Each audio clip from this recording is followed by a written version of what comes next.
Thought the Pacers were going to go up 3-1. They had a chance to get the win last night. That was close. They were right there. They squandered the opportunity. They had a double-digit lead in the fourth. And I actually want to talk about that. I like to give credit to the team that wins the game, right? I always give them the most credit because they played and won. But you can't not discuss the opportunity that the Pacers squandered in Game 4, being up double digits in the final frame of Game 4. It's the same scenario we saw in Game 1, just the tables turned, right? And the outcome's backwards. So I'll discuss that. I did like a whole set of notes on this game. It was literally just like possession by possession, stretch by stretch, quarter by quarter. Just doing like a full review and overview. And I read back through my notes, and these things are very vivid in my mind, citing some of these key things. So let's start first with things that really stick out in my mind that I remembered from yesterday's game. So the first thing I want to discuss is the fourth quarter. Let's call it SGA's quarter. He took over, and it was very, very clear that he was going to be ultra assertive. And he knew he had to do it in order for the Thunder to win the game, because up until that point, they had been going through stretches of droughts where the offense wasn't there, and then defensively, the Thunder were giving up some buckets. I would say that the OKC defense in the fourth quarter was very stout and very firm, and they held their ground against the Pacers.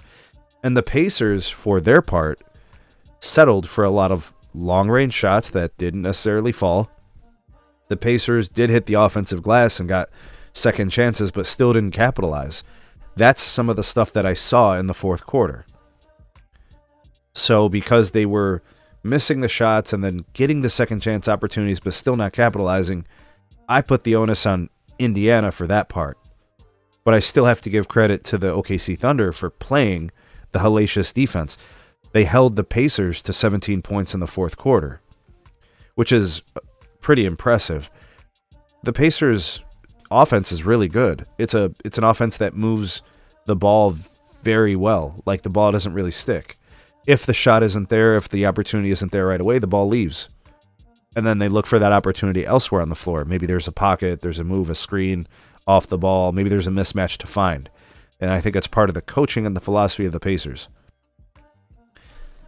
But Indy blew a double-digit lead in the fourth quarter. That's what this boils down to. They squandered their opportunity to go up 3-1.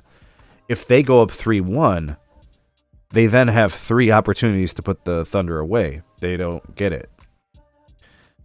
So they, in my opinion, squandered their opportunity to get that 3-1 lead, namely in the fourth quarter. I think we could kind of stick to that as kind of what we saw. And that was their chance.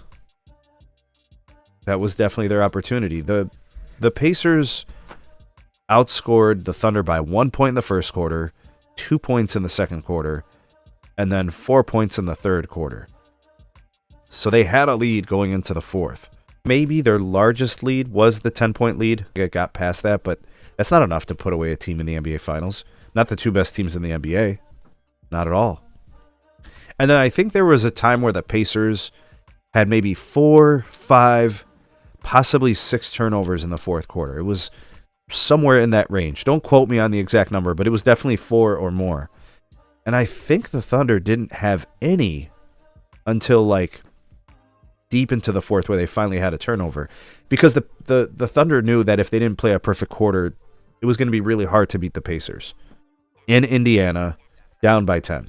So they basically had to play a perfect quarter.